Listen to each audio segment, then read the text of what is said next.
En edición de autor. Y desde hace unos años investiga para recuperar el patrimonio humano de sus dos pueblos, Lerín y Cárcar.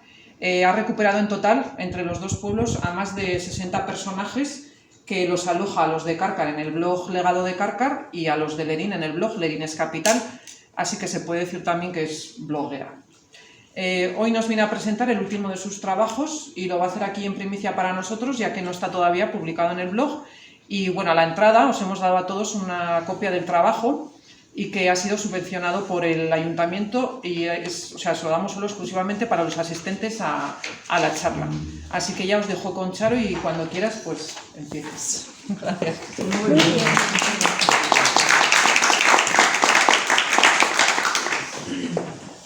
Venga, pues ya podemos empezar. Buenas tardes a todos, bienvenidos. Muchas gracias por acudir a pasar este rato conmigo.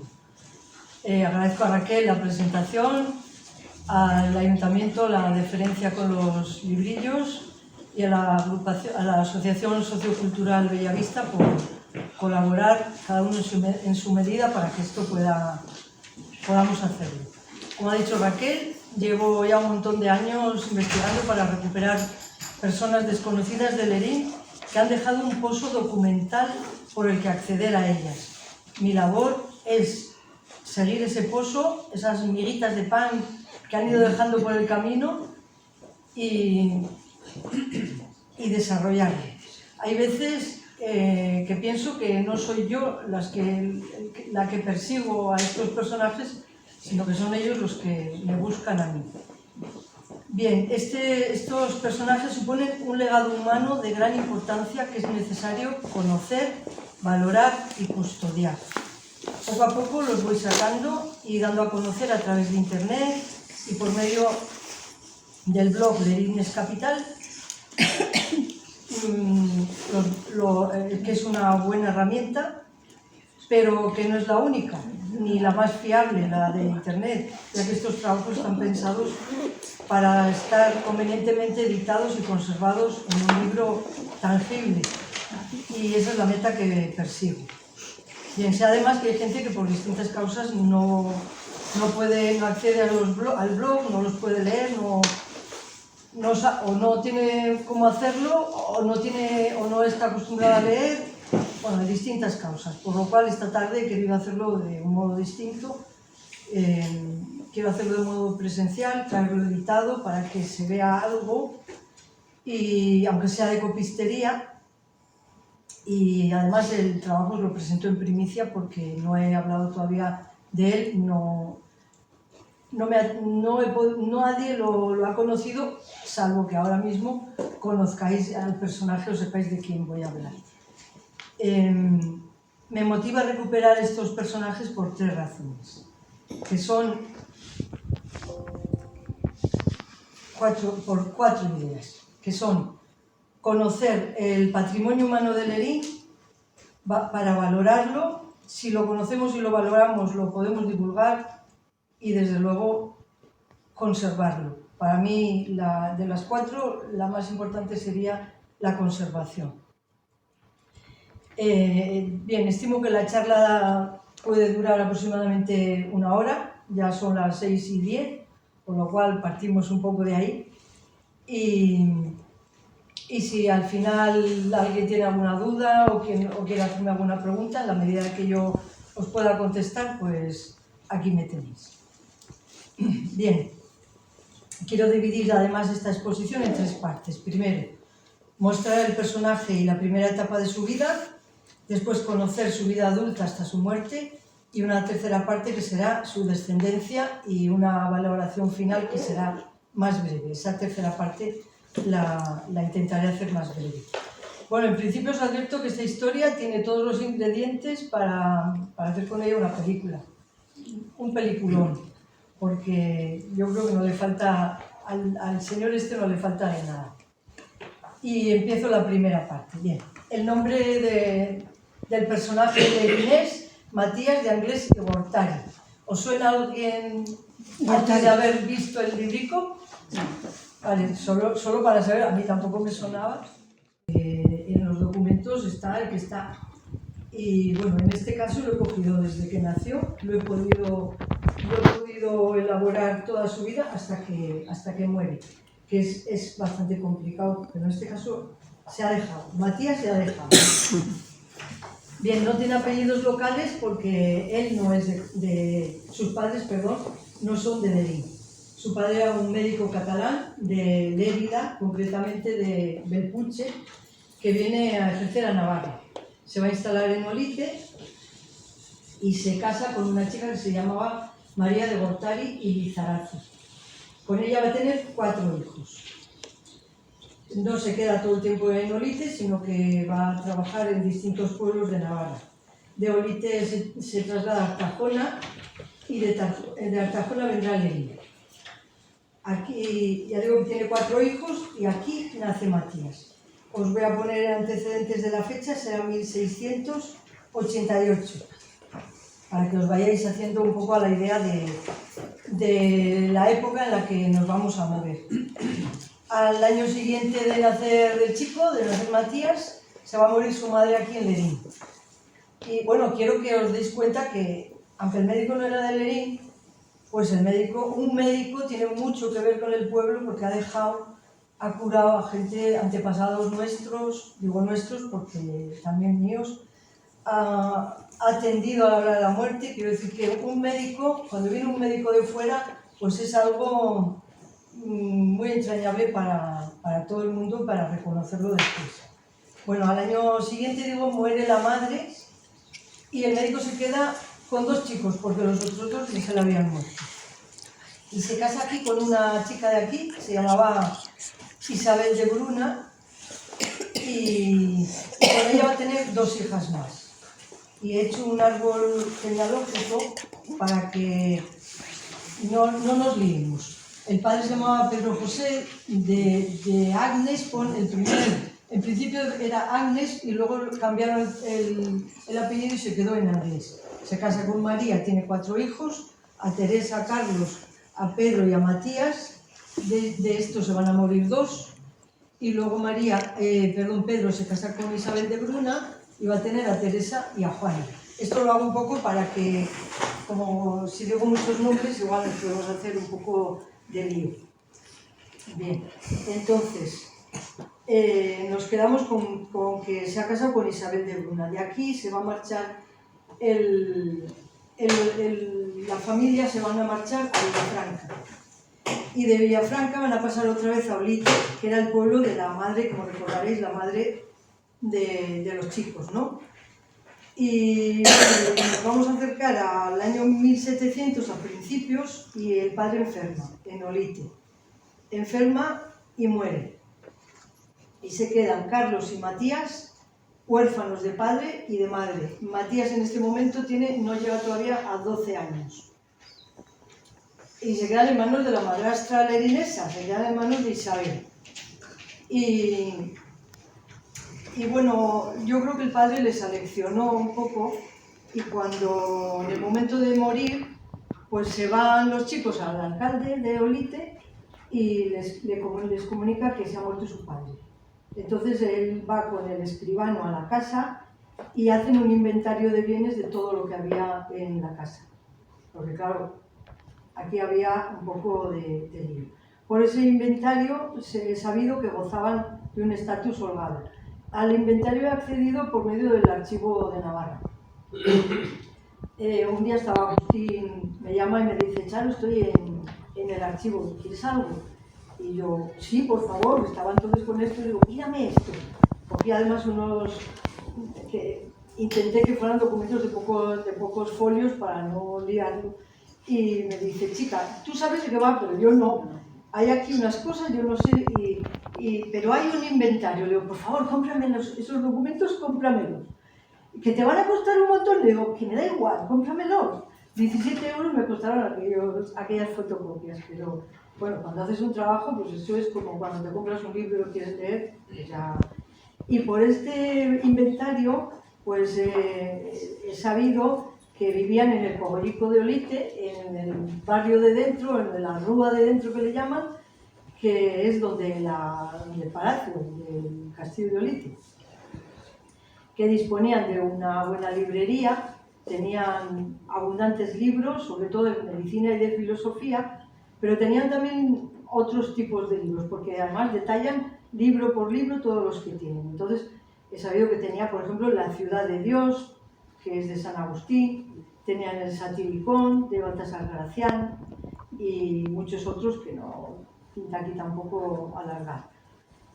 Tenía además cuadros diversos de temática religiosa, tenía joyas, su padre tenía una sortija con una piedra valiosa, por lo visto, tenían pelendengues, porque dice que eran pelendengues, mi abuela decía pelendengues. Mi abuela decía pelendengues. Es que se ve que era el castellano antiguo y bueno.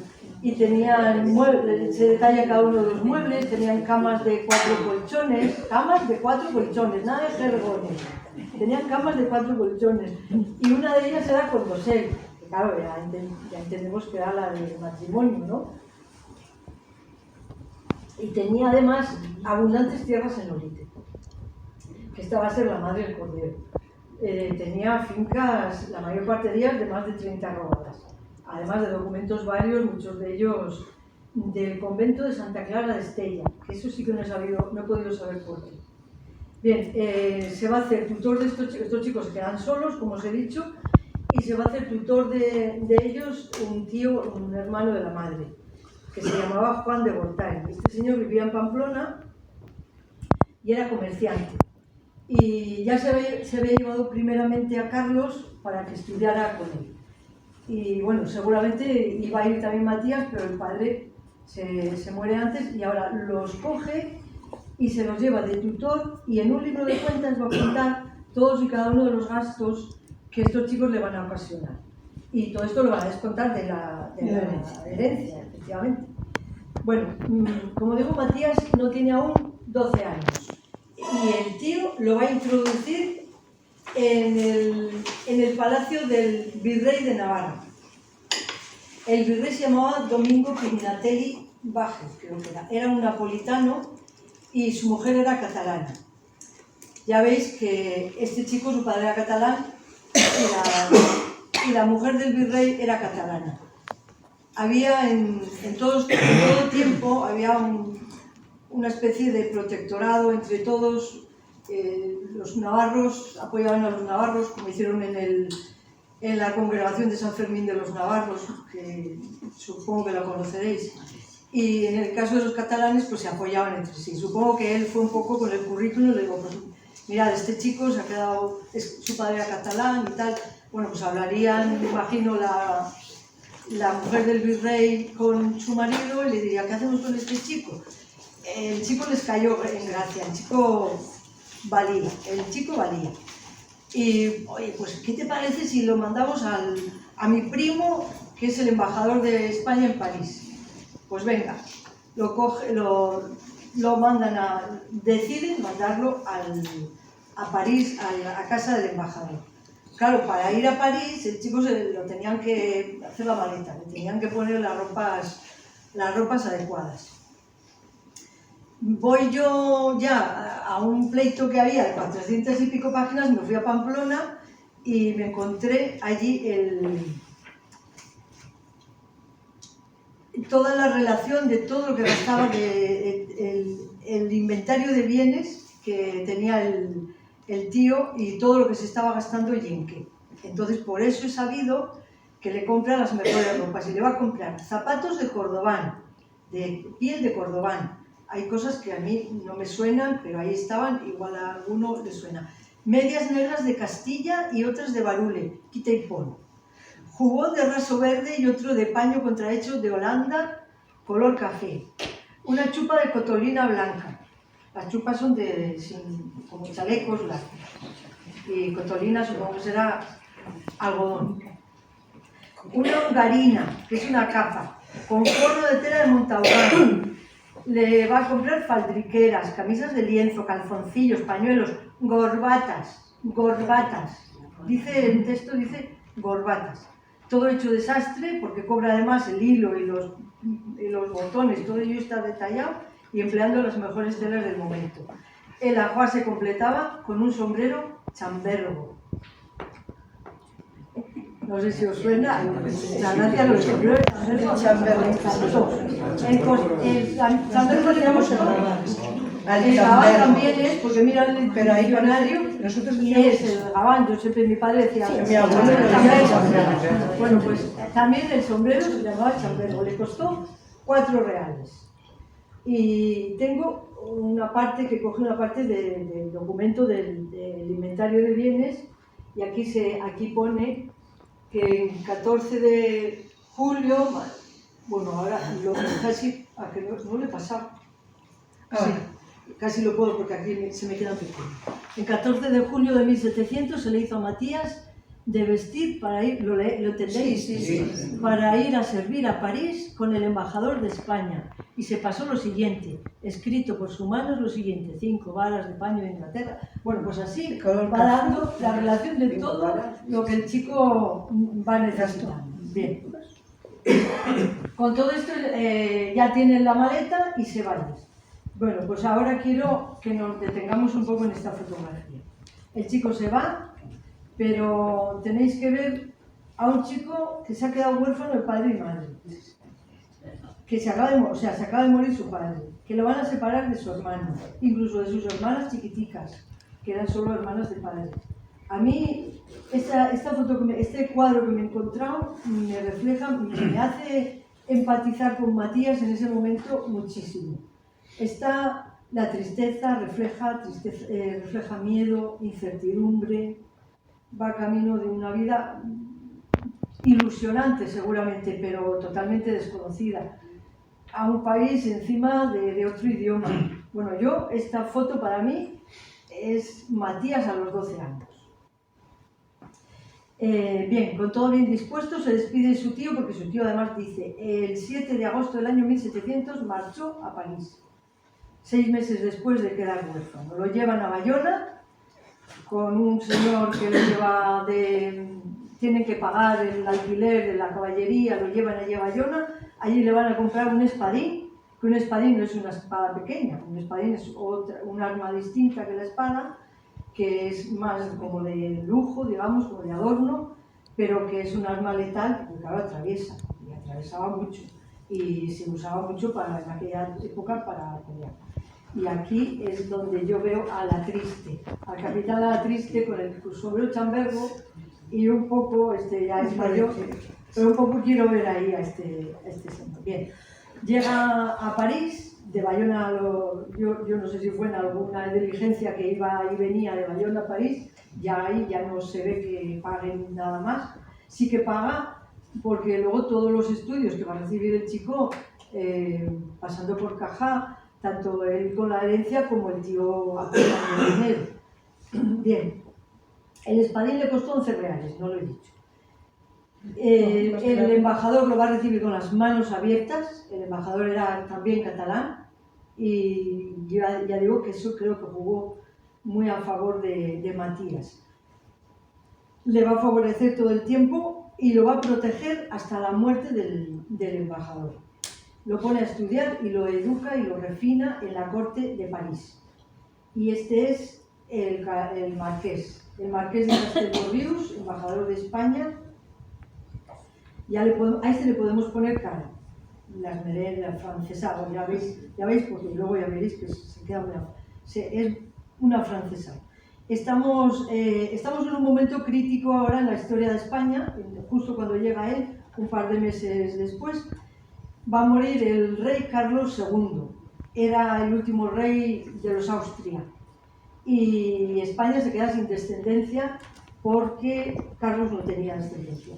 En el testamento nombra sucesor a Felipe de Anjou, era francés, y el testamento lo tenía que Felipe de Anjou era nieto del rey Sol, del gran Luis XIV. Entonces, el testamento, Castelborrius, va a ser el encargado de leérselo al rey de Francia. Y tiene que dar el consentimiento del rey, delante del heredero. Y dice estas palabras, en presencia del embajador, le va a decir: a su nieto: el rey de España ha dado una corona a vuestra majestad, los nobles os aclaman, el pueblo quiere veros y yo consiento en ello. En ese momento ya está dando el consentimiento. Vais a reinar, señor, en la monarquía más vasta del mundo y a dictar leyes a un pueblo esforzado y generoso, célebre en todos los tiempos por su honor y lealtad. Le dice estas palabras y esto va a quedar reflejado en un cuadro. El que está arrodillado es el embajador. Después de que le ha leído el testamento, es el embajador. Si os fijáis en el cuadro, en lo que representa, está el... A ver... No tengo aquí el ratón. Sí, lo estás ahí. Sí, está el cursor aquí, pero es que aquí no me lo... Bueno, pues aquí este es el rey, este es el heredero y este es el embajador, como se ve. Y todos estos que están por aquí son todos franceses con las pelucas, por eso se les conoce. Y los únicos españoles que se encuentran son los que no llevan peluca y los que se arrodillan, en señal de aceptación, ¿no? Bueno, el embajador en ese momento lo presenta la legación española. Y además hay otro cuadro que lo representa. Y el embajador va a decir: aquí está vuestro rey.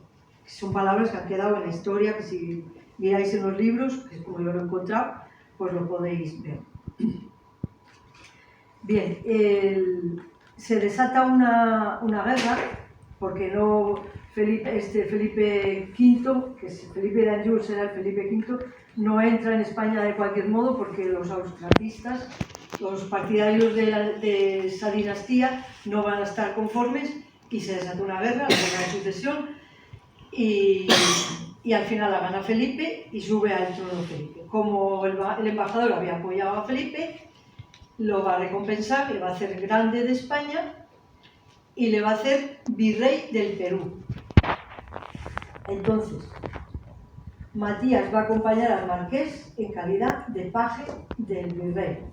Paje es la persona que tiene el virrey o el rey o el caballero o el noble al lado suya, que es el que le sujeta el sombrero, el que está esperando en la antesala cuando va a presentar. Bueno, este chico va a estar totalmente al lado del virrey. Va a ser su mano derecha para todo lo cotidiano, digamos, ¿no? Con lo cual, Matías va a jugar un papel muy importante.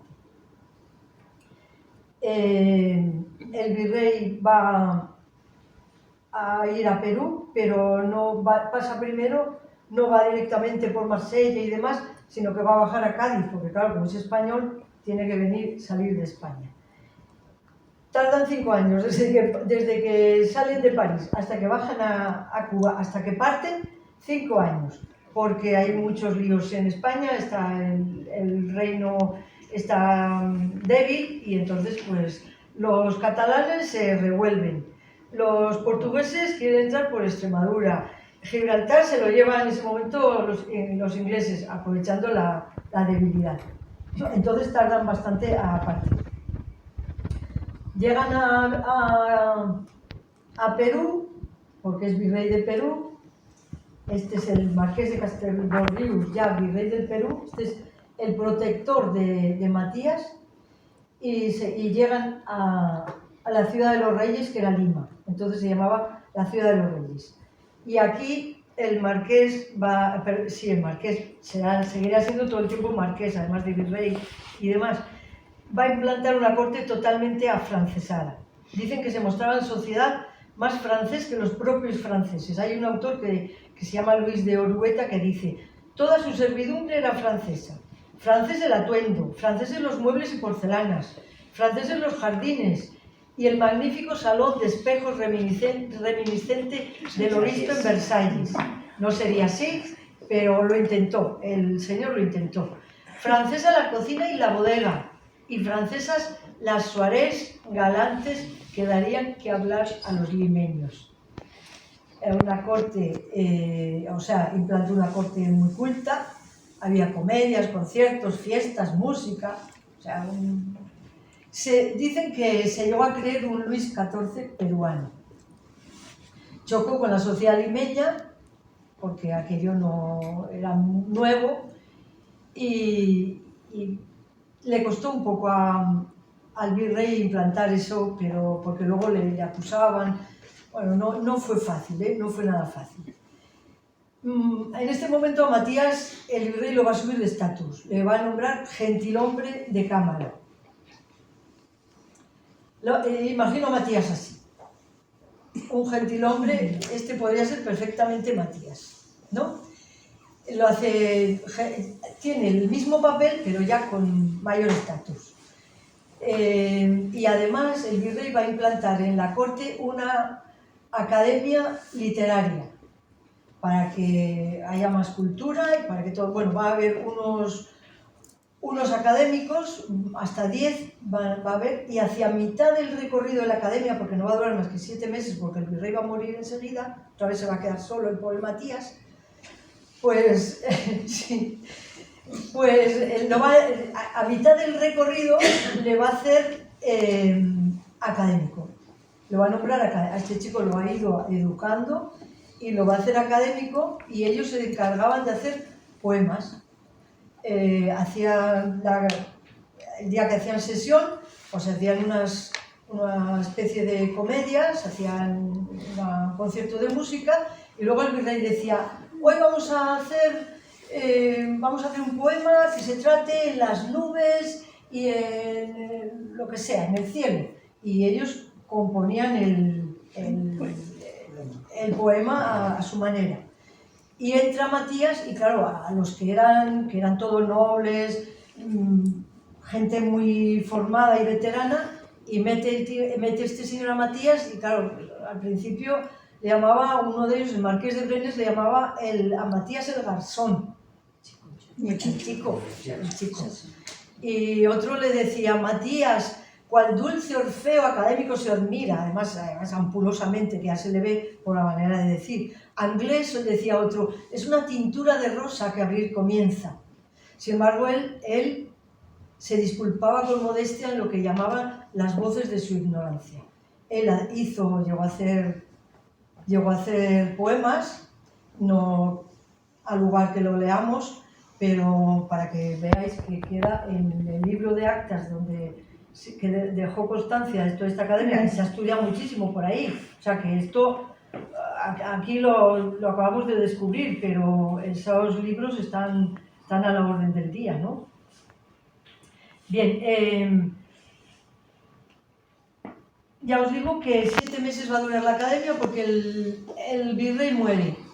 Está enfermo, Matías se entrega en cuerpo y alma a él, enferma. Cuando el virrey muere, él enferma de tanta dedicación, de tantas horas que había estado perdiendo con él, y los académicos no pueden asistir a los funerales. Los académicos le hacen una corona fúnebre de poemas, y Matías va a aportar solamente un cuarteto endecasílabo, un epitafio de lo que ha supuesto el virrey para él. Y este epitafio, para mí, ¿qué queréis que os diga? Es la herencia, digamos, que le dejó el marqués a él. Porque yo esto lo leo entre líneas. El epitafio dice: no muere el que sembró nobles acciones, lágrimas enjugó, nunca hizo males, viven agradecidos corazones, ejemplo dando a los demás mortales.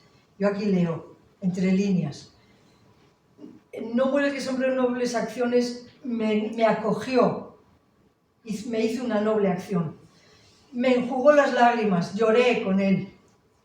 Nunca me hizo mal. Le estoy agradecido de corazón y ha sido para mí un ejemplo.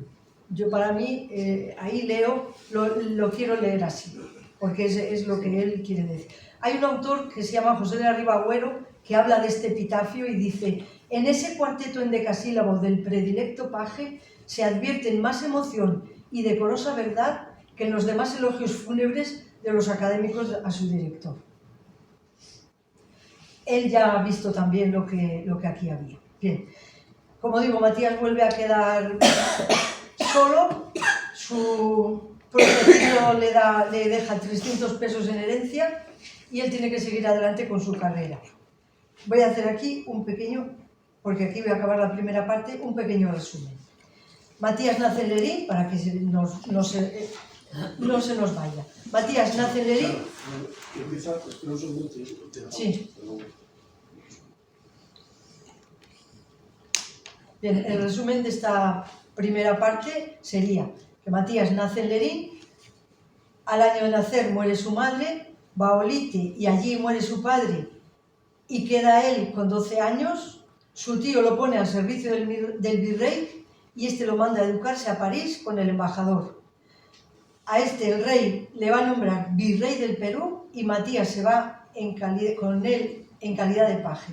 Allí lo asciende a gentilhombre, será académico y poeta. Muere el virrey y Matías queda solo en Perú con 22 años. Este sería la primera parte de la exposición que quiero hacer.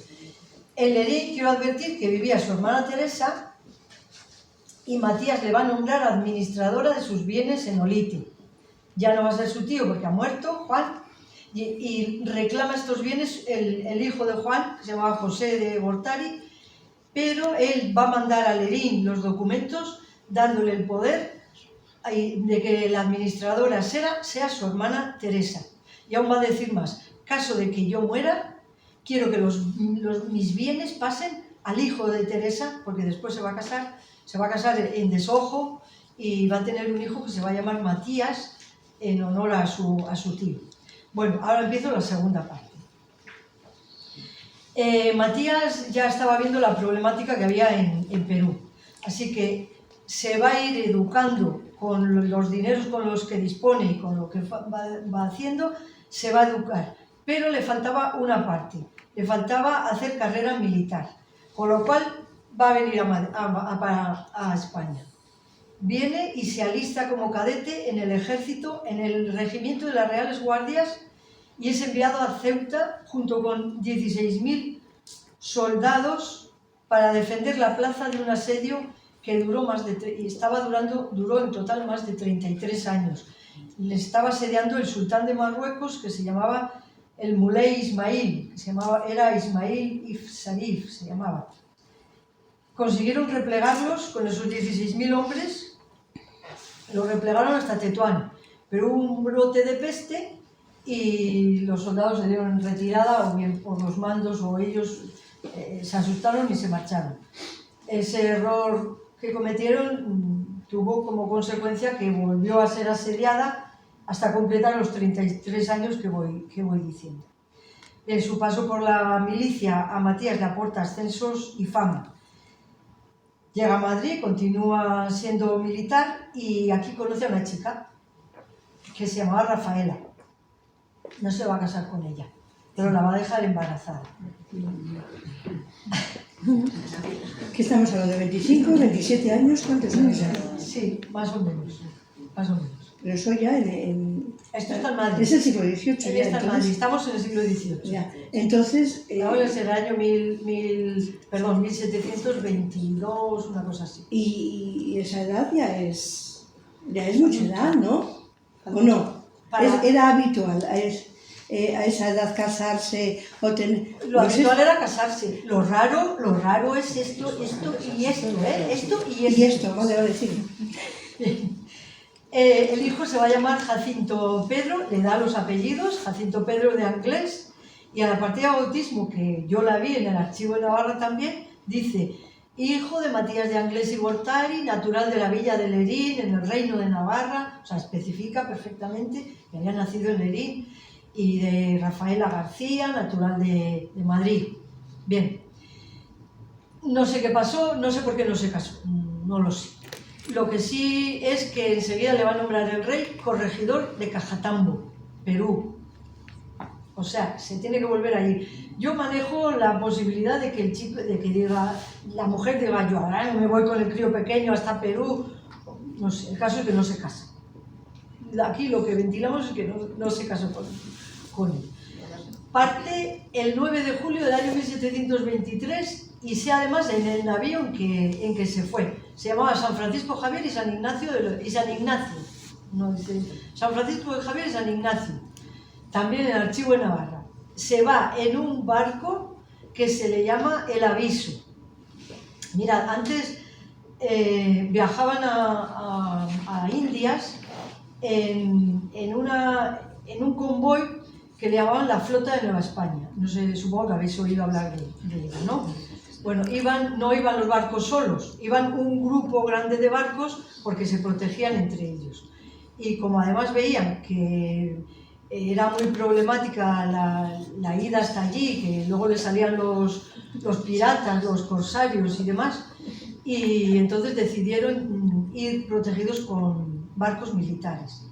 Entonces en proa iba la capitana militar, en popa iba la almiranta, 2 barcos militares, y a babor y a estribor iban otros 2. En este caso iban 13 barcos con mercancía más los militares. Y él va a ir en el Aviso. El Aviso era un barco militar de menor tamaño y más rápido, que era el encargado de ir entre todos los barcos pasándose en documentos, pues todas las maniobras que iban a hacer. No había teléfonos, no había ni móviles, ni telégrafo, no había nada, pues era la manera de comunicarse. Incluso cuando se iban acercando a la costa, pues él se adelantaba y iba diciendo, oye, que vamos llegando, bueno, pues él va a ir en ese barco. Y llega a Cajatambo y se destaca como un buen corregidor. Va a coger fama. Al año siguiente de llegar Matías a Perú, va a llegar un nuevo virrey. No es desde el Castel dos Ríos, que era el anterior, a este habían pasado algunos más. Ahora llega un nuevo virrey que se llamaba José de Armendáriz y Perurena, y había nacido nada más y nada menos que de Ribaforada. Así que si antes le favoreció el anterior virrey por ser catalán, ahora se va a ver favorecido por ser navarro. Y le va a nombrar teniente general de la provincia argentina del Tucumán, además de justicia mayor y capitán a guerra de la ciudad de Córdoba y su jurisdicción. Todo esto pertenecía en aquel momento a Perú, porque más tarde pasó al virreinato de La Plata, pero en ese momento era del Perú. No existía Argentina. Y este era el señor de Ribaforada, José de Armendáriz, marqués de Castelfuerte y virrey del Perú. El virrey le va a mandar que fortifique la zona porque estaba siendo muy atacada por varias tribus, que eran los aripones y los mocovíes. Estos eran las tribus que estaban en aquel momento entrando en Córdoba y rompiendo todo, quemando todo, bueno, pues les estaban dando muchos problemas. Y entonces Matías manda levantar una serie de fuertes. Uno lo va a erigir a orillas del río Segundo, que le va a llamar Gorostarzu. Hay algún autor que dice que Gorostarzu era algún apellido de Matías. Si lo era, que puede ser, sería después del cuarto, porque de los cuartos, hasta el cuarto no era ninguno, era Gorostarzu. El segundo fuerte lo va a poner en el camino entre Santiago del Estero y Santa Fe, a este le va a llamar Plujunta, y levanta un tercer fuerte en el poblado de Cruz Alta. Ese sí que es una ciudad un poco más conocida. En aquel momento era un poblado y él le va a otorgar el rango de villa. El cabildo del pueblo lo va a reconocer como fundador de Cruz Alta, porque él le había dado ese rango. Esto era el año 1726. La labor que hizo en este lugar, en el Tucumán, dicen los cronistas, cuánto ejecutó en la defensa, cuánto trabajó personalmente, cuántos gastos hizo para la conservación de esta ciudad, es muy notorio a todos y tienen muy fresca a sus vecinos la memoria para el agradecimiento. Aquí le dedicaron una calle, y ahora si vais a internet y ponéis Córdoba del Tucumán, calle Matías de Anglés y Gortari, pues os la encontráis. Porque a día de hoy todavía existe la calle Matías de Anglés y Gortari, un lerinés en la ciudad de Córdoba con su calle dedicada, que lo sepáis. Bien, está un tiempo aquí y lo hace todo muy bien, pero resulta que el virrey lo vuelve a llamar y le dice que sin excusa ni réplica se pase a la provincia del Paraguay. Estábamos hablando de Argentina, hemos hablado del Perú. Después hemos hablado de Argentina y ahora lo mandan al Paraguay, para que sin a la provincia del Paraguay a ejecutar la grave, ardua y difícil comisión para la pesquisa de la ruidosa y enmarañada causa de don José de Antequera y sus secuaces. Aquí estaba viendo un lío monumental. Explicarlo todo se puede hacer un poco pastoso, con lo cual voy a intentar resumir o saltármelo, como queráis. Estaban las revueltas comuneras. En España hubo revueltas comuneras, las revueltas de Castilla, pero luego en Paraguay hubo unas similares que se llamaron igual, revueltas comuneras. Aquí había un señor que se llamaba José de Antequera, que era el cabecilla, que se había hecho con el poder sin tener que hacerlo y había sido apresado.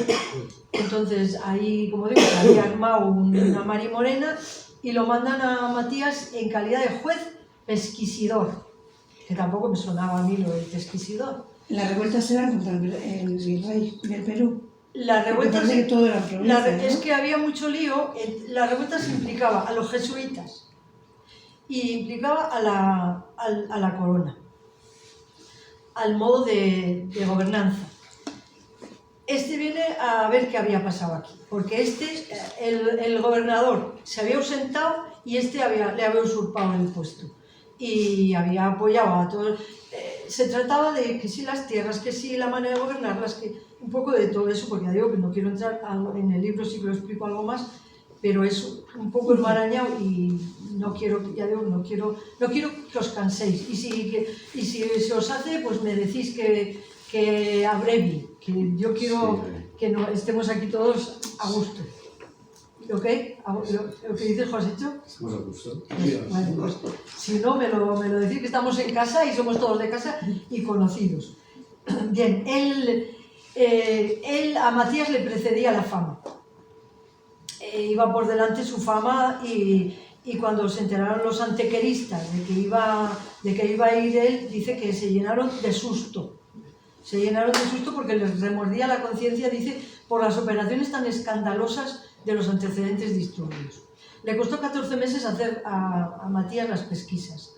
Durante ese tiempo confiscó bienes, hizo detenciones y destierros. Cada paso que daba entre aquella gente tenía que hacerlo después de muchas reflexiones y cuidado.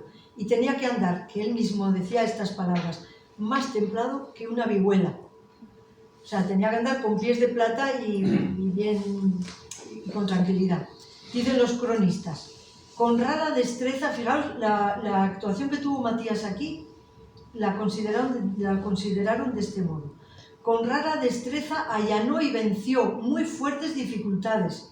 Ejecutó personalmente estelerinés con mucho valor algunas prisiones. Entabló la estimación y respeto debido a los reales ministros en aquel peligroso país, en tiempos que estaban muy encendidos los ánimos por los antecedentes acontecimientos y de ambas parcialidades.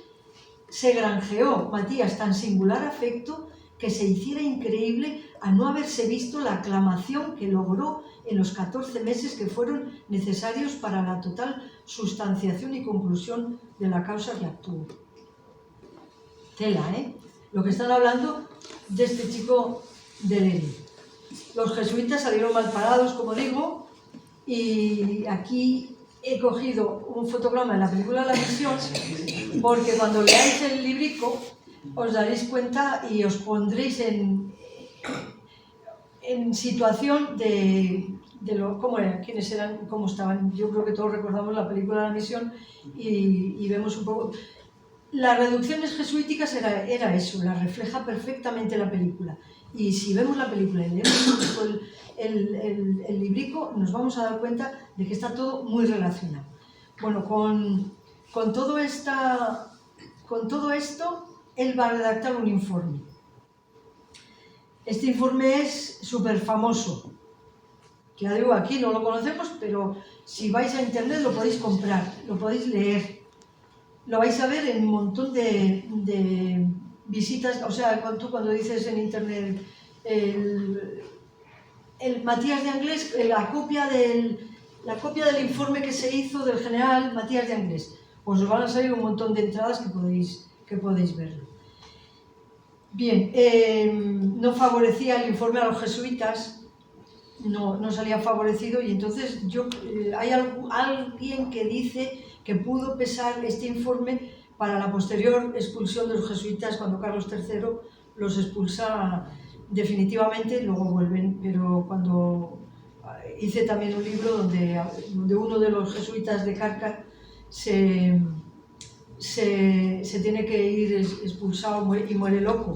El pobre muere loco después de haberlo, porque ya no sabían qué hacer. Lo sacaron de allí y ni los guaraníes sabían qué hacer. Después, 150 años estuvieron los jesuitas con ese sistema y funcionó de maravilla. Fue quitar a los jesuitas de allá y los guaraníes se descontrolaron, no sabían defenderse, y los jesuitas también no tuvieron más bien en aquella época. Bien, después de que hace el informe, se va al Perú. Él ya ha hecho su labor y se vuelve a Perú. De Paraguay, otra vez a Perú. Y le nombran, ahora cuando llega a Perú, le van a nombrar corregidor de la Villa Imperial del Potosí, Bolivia. Y quiero que nos hagamos a la idea de los tiempos en los que estamos hablando, el modo de cómo viajaban, cómo se tenía que viajar y la cantidad de países que voy nombrando poco a poco. Ahora vamos a la Imperial Villa del Potosí. ¿Os suena? Vales más que un Potosí. Potosí ya sabéis lo que había. Las minas de plata del Potosí, que era una ciudad de importancia extraordinaria. No he pasado el Cerro de Potosí. Bien. Aquí él va a ser corregidor, va a poner paz y justicia y va a dejar huella en Potosí también. Entre otras cosas, va a fundar la cofradía de Nuestra Señora de la Merced de Potosí. A esta Virgen va a haber una cantidad de cofrades impresionante. Ahora mismo tiene 15.000. 15.000 cofrades tiene esta Virgen que fundó, de la cofradía que fundó Matías. Le regaló ese arco que veis y el anda de plata labrada. La regaló Matías. ¿Sabes el tamaño? El tamaño la llevan en YouTube podéis ver las procesiones que hacen. O sea, que lo llevan en... Sí, la llevan en procesión. Además llevan los chicos unas orcas, porque en Potosí hay mucho cable, y entonces cuando va a pasar la Virgen, yo porque he estado viendo el vídeo, vaya, y además una devoción impresionante, os lo aconsejo que lo veáis. Bien, aquí estuvo 5 años y digo, ahora viene, aquí habían ocurrido unos graves sucesos provocados por los indígenas del Chaco. Volvemos otra vez a la Argentina. Habían matado a 300 personas. El gobernador de Tucumán se acababa de morir. Y como él había estado ya en Tucumán y necesitaban alguien que fuera militar y que supiera defenderse y que tuviera dones de mando, pues el virrey va a echar mano otra vez de Matías y lo van a nombrar gobernador interino del Tucumán. Así que tenemos a Matías Olerinés, gobernador en el Tucumán. Tomó posesión en Jujuy y de aquí pasó a Salta, donde los indios abipones otra vez, que ya lo hemos visto antes, entraban en las poblaciones y provocaban destrucción y muerte. Preparó los tercios en San Miguel de Tucumán y en Salta había unos tercios españoles, ya sabéis que eran los mejores ejércitos del mundo. Los tercios de españoles no había quien les hiciera frente. Lo mejor que había en Flandes, cuando estuvieron en Flandes, pues él dispone 2 tercios de San Miguel de Tucumán y uno que tenían en Salta. Y los consiguen reducir, pero van a sufrir bastante. No lo van a tener tan fácil. Los hostigaban muchísimo, pero bueno, él ya cuando casi ya los tenía reducidos, resulta que ya llega el siguiente gobernador. Y él se va ya a retirar. Esto era el año 1738. Se marcha a San Carlos de Austria en Venezuela. Aquí compró una casa y aquí muere en el año 1746, tras una vida azarosa y de muchísima responsabilidad. Tenía aproximadamente 58 años. Aquí me he pasado las campañas del Chaco. Un poco, estas fotos las he cogido un poco para que nos hagamos a la idea de cómo eran los tiempos, cómo se vestía, cómo se iba, cómo se actuaba. Y llegamos, 58 años, muere Matías, llegamos a la tercera parte. Esta va a ser más cortita, ¿eh? Venga, la tercera parte es cortita y me voy a ajustar bastante bien, ¿vale? Hasta luego. Ahora os voy a hablar de la descendencia de Matías. Tenía un tendón de Aquiles, Matías. Tenía una debilidad. Le gustaban las chicas. Y tuvo más hijos. Tuvo más hijos, Ana, sí. Tuvo más hijos. Y además con alguna mujer más. No solo con Rafaela. ¿Se quedó en España? Rafaela se quedó en España con Jacinto Pedro. El chico litigó mucho porque el chico reclamaba la parte de la herencia de Olite, porque os he dicho que la parte de Olite peleaban mucho todos por esa herencia, todos querían, había mucho ahí, había mucho chichi y todos y este se declaró pobre de solemnidad. Y Matías. Sin trabajo. No, El hijo. Él ha muerto. Pobre de solemnidad. A veces se declaraban, hombre, tenían que demostrarlo de alguna manera, pero a veces se declaraban pobres de solemnidad para no pagar las costas. Entonces, claro, él dice, hay ahí una herencia de mi padre, de mi abuela, de María de Gortari, y yo, algo me va a tocar. Bueno, pues él litigó muchísimo y se peleaba incluso con el Matías, sobrino, hijo de Teresa. De su hermana, sí. Sí. Pero es que se lo había dejado a su sobrino, ¿no? La herencia. No, caso de no tener descendientes. Caso de no tener descendientes. Pero luego... Pero al ser hijo natural se lo reconocían. Era hijo natural y en los documentos que yo me he encontrado dice, no llegó a tomar estado. Con lo cual no se llegó a casar Matías. Y los hijos que fue teniendo fueron todos hijos naturales. En Madrid con Rafaela García, Jacinto Pedro de Angres. Luego se lió con Antonia Torres Cabanillas, que era además el abuelo de esta Antonia Torres, no era que era una chica muy bien, porque su abuelo fue, no recuerdo cómo se llama, el mariscal de campo que fue a parlamentar con los indios y los indios lo mataron.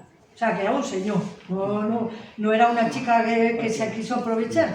Y con ella tuvo dos hijas, con lo cual yo pienso que algo de relación, o algo de esperanza de casarse, algo tenía. Me diría que estaba casado. Isabel y Agustina Rosa.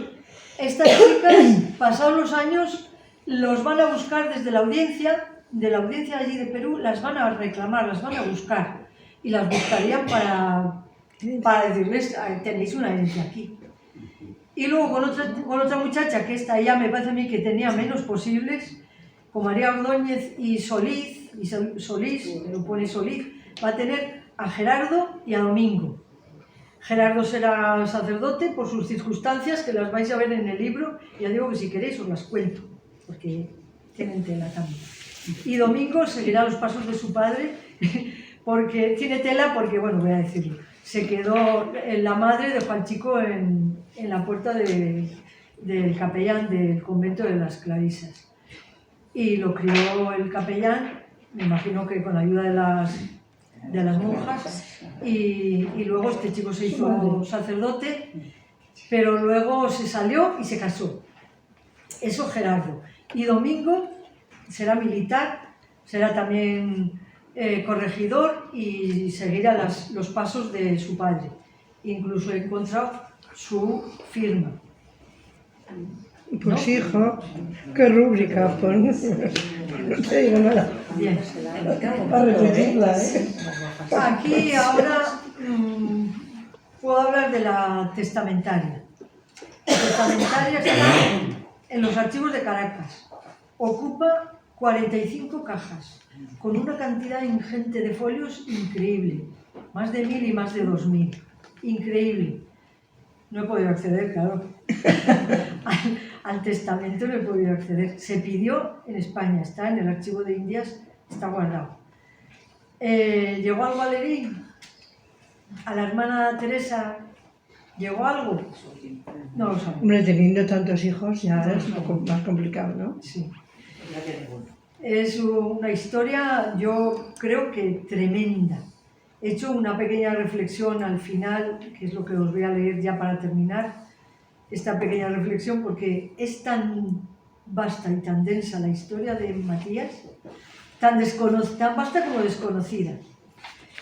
Es por lo que yo decía, conocer, conservar, conocer, valorar, conservar. Si no lo conocemos, no podemos hablar de ello, no lo podemos conservar. Y creo que merece la pena. Digo para terminar, que está en la última parte del librito. Visto su recorrido, se podría considerar a Matías de Anglés como un hombre polifacético y de notoria personalidad y carisma, y un perfecto itinerante, más aún cuando eran tiempos en los que viajar no era sencillo. Y ahora voy a hacer un recorrido. Salió de Navarra con destino a París, bajó a Cádiz, haciendo escala en Madrid, de ahí pasó a Perú, pasó después a Argentina y vuelto a España llegó a Ceuta, en el continente africano, para ir de nuevo a Madrid, de aquí a Cádiz y vuelta a Perú, de donde pasa otra vez a Argentina y de aquí a Paraguay, de Paraguay de nuevo a Perú, a Bolivia y otra vez a Argentina. Finalmente viajó a Venezuela, donde murió sin poder cumplir su deseo, porque en el libro de la testamentaria dice, su intención era volver a España. Murió sin poder cumplir su deseo de volver a su tierra. Un recorrido realmente impresionante que permite conocer y entender un poco su vida y todas las peripecias a las que tuvo que hacer frente. Un lerinés errante donde los haya y que le tocó desempeñar cargos de mucha responsabilidad. Fue un estratega militar de primer orden, juez pesquisidor, corregidor, gobernador, fundador de pueblos y cofradías, y hasta escritor y poeta. Más de 300 años nos separan de él, y un abismo en los modos de vida. Así que aquí os dejo reflejada la vida de este hombre para conocimiento de sus paisanos.